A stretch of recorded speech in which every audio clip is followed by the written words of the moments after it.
ఈ వీడియోలో jam exam గురించి డీటెయిల్గా ఎక్స్ప్లెయిన్ చేస్తానండి. సో ఎవరైతే నార్మల్ డిగ్రీ చేసి లైక్ ఐఐటీస్లో లైక్ పీజీ చేద్దాం అనుకుంటున్నారో వాళ్ళ కోసం ఎవ్రీ ఇయర్ మనకు జామ్ ఎగ్జామ్ కండక్ట్ చేయడం జరుగుతుంది. సో ఈ వీడియోలో డీటెయిల్గా only important points like jam exam రాయడం వల్ల మీకు ఎలాంటి బెనిఫిట్స్ ఉంటాయి, ఎన్ని సబ్జెక్ట్స్లో మనం ఈ ఎగ్జామ్ రాయాలి, సో రిజిస్ట్రేషన్ డేట్స్ ఎప్పుడు ఉంటాయి, ఎగ్జామ్స్ ఏ డేట్లో ఉంటాయి, సో ఎవరు ఎలిజిబుల్, ఎన్ని సబ్జెక్ట్స్ ఉన్నాయి, అన్ని డీటెయిల్గా ఎక్స్ప్లెయిన్ చేయడం జరుగుతుందండి. సో ఎవరైతే డిగ్రీ తర్వాత మీరు పీజీ వచ్చేసి మన తెలంగాణ కావచ్చు, ఏపీ వాళ్ళు కావచ్చు, మీరు సర్టన్ పీజీ ఎంట్రన్స్ ఎగ్జామ్స్ ఉంటాయి like CP gate. So degree తర్వాత పీజీ చేయాలంటే సిపి గేట్ రాయాలి. అదే మీరు మన ఇండియాలో ఉన్న టాప్ మోస్ట్ యూనివర్సిటీస్ ఐఐటీస్ కావచ్చు, ఎన్ఐటీస్ కావచ్చు, సెంట్రల్లీ ఫండెడ్ యూనివర్సిటీస్ కావచ్చు, ఐఐఎస్సి బెంగళూరు కావచ్చు, అండ్ కొన్ని రిప్యూటెడ్ కంపెనీస్లో మీరు రీసెర్చ్ సైంటిస్ట్ అవ్వాలన్నా మీకు వ్యాలిడ్ జామ్ ఎగ్జామ్ రాసి క్వాలిఫై అయితే మీకు ఎలిజిబిలిటీ ఉంటుంది. సో ఎవరైతే డిగ్రీ తర్వాత పీజీ మనకు యూనివర్సిటీస్ లైక్ ఐఐటీస్లో చేద్దాం అనుకున్న వాళ్ళు మీరు ఎలిజిబిలిటీ క్రైటీరియా, ఎగ్జామ్స్ ఎప్పుడు ఉంటాయి, ఫీ స్ట్రక్చర్ ఏ విధంగా ఉంటుంది, రిజిస్ట్రేషన్ ఫీ, లాస్ట్ డేట్ ఎప్పుడు, సో అన్ని డీటెయిల్గా ఎక్స్ప్లెయిన్ చేస్తాను. సో ఫస్ట్ ఈ జామ్ అంటే ఏంటంటే joint admission test for masters అండి. సో పీజీ అన్న మాస్టర్ అన్న ఒకటే. సో అది ఫస్ట్ పాయింట్. సెకండ్ వచ్చేసి ఓన్లీ సైన్స్ బ్యాక్గ్రౌండ్ పీజీ మాత్రమే ఉంటాయండి. అందులో కూడా స్పెసిఫైడ్ సబ్జెక్ట్స్ ఉంటాయి. మనకు టీఎస్ సిపి గేట్లో 50+ సబ్జెక్ట్స్ ఉంటాయి. MSc botany, zoology, MA English, ఆ విధంగా ఉంటాయి. కానీ ఇందులో ఐఐటీస్లో ఓన్లీ కొన్ని మాత్రమే, అవి కూడా సైన్స్కి సంబంధించిన సబ్జెక్ట్స్ మాత్రమే ఉంటాయి, ఆర్ట్స్కి సంబంధించినవి అలా ఉండవు. ఇందులో ఓన్లీ సపరేట్ సబ్జెక్ట్స్ ఉంటాయి. ఆ సబ్జెక్ట్స్కి ఎలిజిబిలిటీ ఉంటుంది, వాళ్ళు మాత్రమే అప్లికేబుల్ ఉంటుంది. ఆ సబ్జెక్ట్లోనే మీరు ఎగ్జామ్స్ రాయాలి. సో సైన్స్ సబ్జెక్ట్స్కి మాత్రమే ఉంటుంది.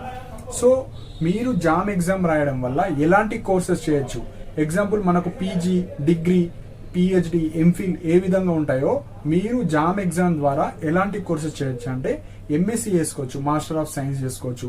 ఈ ఎంఎస్సిలోనే టెక్నాలజీ అంటారు. ఇప్పుడు బీటెక్ వాళ్ళకు ఎలా అయితే ఎంటెక్ ఉంటుందో మీరు మాస్టర్ ఆఫ్ సైన్స్ బదులు మాస్టర్ ఆఫ్ టెక్నాలజీ కూడా చేసుకోవచ్చు. నెక్స్ట్ వచ్చేసి MS research. So master of science లోనే రీసెర్చ్ వర్క్ చేసుకోవచ్చు, అలా కూడా మీరు రీసెర్చ్ సైంటిస్ట్ అవ్వచ్చు, అలాంటి courses. Next MSc plus PhD కూడా వేసుకోవచ్చు. సో వేరియస్ ప్రోగ్రామ్స్ ఉంటాయి, మన ఇష్టం బట్టి మనం ఏదన్నా చూస్ చేసుకోవచ్చు. సో డ్యూయల్ డిగ్రీస్ ఉంటాయి, పిహెచ్డి ఉంటుంది, ఎంఎస్సి ప్లస్ పిహెచ్డి ఉంటుంది, ఎంటెక్ ప్లస్ పిహెచ్డి ఉంటుంది. సో సపరేట్ పిహెచ్డి అన్న వేసుకోవచ్చు. మీ ఇంట్రెస్ట్ బట్టి ఇలాంటి కోర్సెస్ అన్ని స్టూడెంట్కి తగ్గట్టు మనకు ప్రొవైడ్ చేస్తాయి. ఐఐటీస్ కావచ్చు, ఎన్ఐటీస్, మీరు ఏదైనా చూస్ చేసుకోవచ్చు. సో ఈ కోర్సెస్ మనం జాయిన్ అవ్వచ్చు. నెక్స్ట్ ఇంపార్టెంట్ పాయింట్ వచ్చేసి సబ్జెక్ట్స్. అసలు ఎన్ని సబ్జెక్ట్స్ ఉంటాయి, ఎన్ని మనము రాసుకోవచ్చు. మనకు ఎగ్జాంపుల్ టీఎస్సిపి గేట్లో ఎంఏ ఇంగ్లీష్ కావచ్చు, MSc botany, MA political science, ఇలా నెంబర్ ఆఫ్ సబ్జెక్ట్స్ ఉంటాయి. దానికి సంబంధించిన ఎలిజిబిలిటీ మనం చూసి అప్లై చేసుకోవచ్చు, ఎన్నైనా రాసుకోవచ్చు. ఇందులో కూడా కొన్ని లిమిటెడ్ సబ్జెక్ట్స్ ఉంటాయి. సో ఆ సబ్జెక్ట్స్ ఏందో ఫస్ట్ చూద్దాం. సో టోటల్ 7 సబ్జెక్ట్స్ ఉంటాయి. ఆ సబ్జెక్ట్స్ ఎగ్జామ్ రాయాలి. మనము క్వాలిఫై అయిన తర్వాత అందులో మనము ఎంఎస్సి చేసుకోవచ్చు. సో దాన్నే పీజీ అంటారు.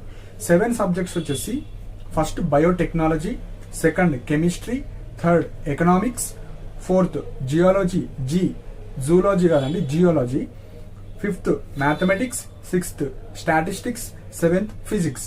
సో ఈ 7 సబ్జెక్ట్లోనే మీరు ఈ జామ్ ఎగ్జామ్ రాసి అడ్మిషన్ తీసుకోవచ్చు పీజీలో.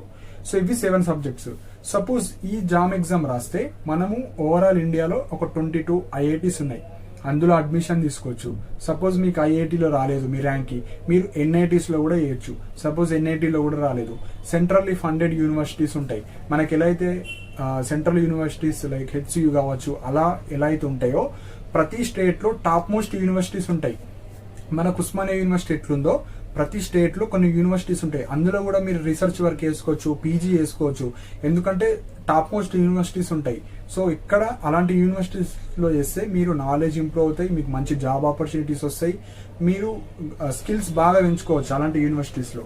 సో ఓవరాల్గా ఈ జామ్లో ఐఐటీస్, ఎన్ఐటీస్ అన్ని కలిపితే మనకు ఒక 89 ప్రోగ్రామ్స్ని వాళ్ళు ఇంట్రడ్యూస్ చేస్తారు. అందులో మీరు ఏదన్నా పీజీ తీసుకోవచ్చు మీ సబ్జెక్ట్ రిలేటెడ్. సో ఇవి మెయిన్ పాయింట్ అండి. సో మీరు ఎన్ఐటీస్లో చేస్తారా, ఐఐటీస్లో చేస్తారా, సెంట్రల్లీ ఫండెడ్ యూనివర్సిటీస్లో చేస్తారా, ఎక్కడైనా చేయొచ్చు. సో మీ ర్యాంక్ ప్రకారంగా మీరు ఎప్పుడైతే సేమ్ వెబ్ ఆప్షన్స్ పెట్టుకోవాలి, మీ ర్యాంక్ తగ్గట్టు సీట్ వస్తుంది, అక్కడ జాయిన్ అవ్వచ్చు. సో ఓవరాల్ సీట్స్ ఎన్ని ఉంటాయి? సో ఐఐటీస్ మొత్తం కలిపితే 3000 సీట్స్ ఉంటాయి. నెక్స్ట్ ఎన్ఐటీస్, ఐఐఎస్సి బెంగళూరు కావచ్చు, అవన్నీ కలిపితే 2300 సీట్స్ ఉంటాయి. సో అప్రాక్సిమేట్ లో ఈ 7 సబ్జెక్ట్స్ కలిపి 5300 చేంజ్ ఉంటాయి. అంటే ఒక 5000 ప్లస్ టు 6000 అన్ని సీట్స్ ఉంటాయి. సో ఇది ఆల్ ఓవర్ ఇండియా ఉంటుంది కాబట్టి హెవీ కాంపిటీషన్ ఉంటుంది. సో ఒక్కసారి సీట్ వస్తే మీ లైఫ్ సెట్ అయిపోతుందండి. సో ఇన్ని సీట్స్ ఉంటాయి. సో ఎగ్జామ్ ఏ విధంగా కండక్ట్ చేస్తారు, సేమ్ మనకు సిపి గేట్లో ఆన్లైన్లో ఎట్లా ఎగ్జామ్ కండక్ట్ చేస్తారో సిబిటి టెస్ట్ ఉంటుంది. సేమ్ సెంటర్లో మనకు సెంటర్ ఉంటుంది, ఆ ఎగ్జామ్ రాస్తారు, ఆ ఎగ్జామ్కి క్వాలిఫైయింగ్ మార్క్స్ ఉంటుంది, దాన్ని బట్టి సేమ్ ప్యాటర్న్ ఉంటుంది. సో మనకు రిజిస్ట్రేషన్ డేట్, సో ఈ ఇయర్ ఎవరైతే జామ్ ఎగ్జామ్ రాద్దాం అనుకుంటున్నారో లాస్ట్ డేట్ వచ్చేసి October 11 అండి. సో October 11 లోపు మీరు రిజిస్ట్రేషన్ చేసుకోవాలి. సో ఎగ్జామ్ ఎప్పుడు ఉండొచ్చు, ఎవ్రీ ఇయర్ మనకు ఫిబ్రవరి మంత్ లో ఎగ్జామ్ ఉంటుంది. సో యాజ్ పర్ షెడ్యూల్ మనకు February 2 రోజు మీకు ఎగ్జామ్ ఉంటుంది. మార్నింగ్ ఒక సెషన్ ఉంటుంది, ఈవినింగ్ మధ్యాహ్నం ఒక సెషన్ ఉంటుంది.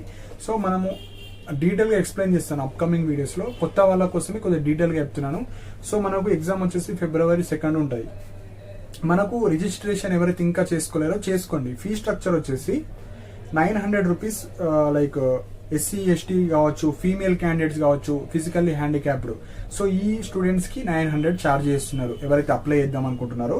అదర్స్, సో ఎవరైతే మేల్స్ కావచ్చు, లైక్ ఓసీ కావచ్చు, ఈడబ్ల్యూఎస్ వాళ్ళు మీకు 1800 రూపీస్ ఛార్జ్ చేస్తున్నారు. సో ఏజ్ లిమిట్ అండి. సో ఇక్కడ ఏజ్ లిమిట్ అంటూ ఉండదు, ఎందుకంటే ఇది రీసెర్చ్ ఓరియంటెడ్ కాబట్టి నాట్ ఓన్లీ స్టూడెంట్స్ అండి, మీరు ఎంతన్నా ఏజ్ ఉండండి, మీరు 35 ఏజ్ కావచ్చు, 40 ఏజ్ కావచ్చు, మీకు రీసెర్చ్ సైడ్ మీరు పీజీ మంచి ఇన్స్టిట్యూషన్లో మీరు చెయ్యాలి అనుకుంటే మీరు చేసుకోవచ్చండి. జస్ట్ మీరు ఎగ్జామ్ క్వాలిఫై అయితే సరిపోతుంది. మీ ర్యాంక్ తగ్గట్టు మీకు ఎక్కడైతే సీట్ వస్తుందో అక్కడికి వెళ్ళి మీరు ఎంఎస్సీ చేసుకోవచ్చు. ఎంఎస్సీ చేసుకోకపోతే ఎంఎస్సీ ప్లస్ పిహెచ్డి చేసుకోవచ్చు. ఉట్టి పిహెచ్డి చేసుకోవచ్చు. సో చాలా ఆపర్చునిటీస్ ఉంటాయి. ఇప్పుడు ఉన్న సిచ్యువేషన్స్లో ఎక్కువ హైయర్ ఎడ్యుకేషన్ సైడ్ ఎక్కువ స్టూడెంట్స్ వెళ్తలేరు. నిజంగా మీకు మంచి ఇంట్రెస్ట్ ఉంది, నేను ఐఐటీస్లో చేయాలి నా పీజీ, అలా అనుకున్న వాళ్ళ పర్సెంటేజ్ చాలా తక్కువ ఉంది. సో ఎవరైతే ఇప్పుడు డిగ్రీ 3rd ఇయర్ ఉన్నవాళ్ళు మీరు మంచిగా ప్రిపేర్ అయ్యి ఇలాంటి ఇన్స్టిట్యూషన్లో మీరు పీజీ చేస్తే మీ ఫ్యూచర్ బాగుంటుంది.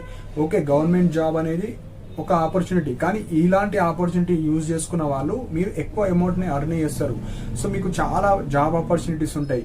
మీరు డైరెక్ట్ అసిస్టెంట్ ప్రొఫెసర్లు అవ్వచ్చు, రీసెర్చ్ సైంటిస్ట్ అవ్వచ్చు, పెద్ద పెద్ద ఆర్గనైజేషన్స్లో రీసెర్చ్ వర్క్ జరుగుతుంది, అక్కడ మిమ్మల్ని రిక్రూట్ చేసుకుంటారు. సో నార్మల్ స్టూడెంట్స్ని తీసుకోరు అక్కడ. ఎవరైతే ఇలా ప్రీమియర్ ఇన్స్టిట్యూషన్లో చదివిన వాళ్ళకి మాత్రమే జాబ్ ఆపర్చునిటీస్ ఎక్కువ ఉంటాయి. So not only other states అండి, మన స్టేట్లో కూడా రీసెర్చ్ వర్క్ ఎక్కడెక్కడైతే ఇన్స్టిట్యూషన్స్ ఉంటాయో మీకు డైరెక్ట్ జాబ్ ఆపర్చునిటీస్ ఉంటాయి. లేదు అలా వెళ్లకుండా మీరు డైరెక్ట్ అసిస్టెంట్ ప్రొఫెసర్ అవ్వచ్చు, లేదంటే మీరు ఈ పీజీ చేయడం వల్ల మీరు కొన్ని సెంట్రల్ లెవెల్ జాబ్స్ ఉంటాయి, అక్కడ ఫస్ట్ ప్రిఫరెన్స్ మీకు ఆపర్చునిటీస్ ఇస్తారు. ఎందుకంటే మీరు టెక్నికల్ పర్సన్స్ ఉంటారు. సో అలాంటి ఏరియాస్లలో రీసెర్చ్ వర్క్ ఏరియాస్ ఎక్కడెక్కడ ఉంటారో మీకే తీసుకుంటారు ఎక్కువ రీసెర్చ్, ఎందుకంటే మీకు నాలెడ్జ్ ఉంటుంది. అదే ఇప్పుడు తెలంగాణలో ఉంటాయి యూనివర్సిటీస్, కానీ అందరూ గవర్నమెంట్ జాబ్ సైడ్ వెళ్తారు. సో రీసెర్చ్ వర్క్ ఎక్కువ ప్రాపర్గా జరగదు. ఓన్లీ స్టూడెంట్స్ అందరూ నార్మల్ గవర్నమెంట్ జాబ్స్ చాలా ప్రిపేర్ అవుతారు కాబట్టి అక్కడ రీసెర్చ్ చేయడానికి స్టూడెంట్స్ ఉండరు. ఆ పిహెచ్డి కూడా నార్మల్గా చేస్తారు, ఇంట్రెస్టెడ్గా చేయరు, ఓన్లీ స్టైపెండ్ కోసం. ఆ స్టైపెండ్ కూడా యూజీసీ నెట్ క్వాలిఫై అయితేనే వస్తుంది, నార్మల్ పిహెచ్డి చేస్తే రాదు. సో ఈ ఆపర్చునిటీస్ ఎవరైతే ఇప్పుడు 3rd ఇయర్ వాళ్ళు కావచ్చు, ఆల్రెడీ డిగ్రీ అయిపోయిన తర్వాత మీరు ఈ సబ్జెక్ట్లో బయోటెక్నాలజీ కావచ్చు, chemistry, economics, geology, mathematics, statistics, ఫిజిక్స్లో మీరు రీసెర్చ్ వర్క్ మంచి సబ్జెక్ట్ నాలెడ్జ్ ఉంది, నాకు ఇంకా హైయర్ ఎడ్యుకేషన్ చేయాలనుకున్న వాళ్ళు మంచిగా జామ్ ఎగ్జామ్ రాయండి.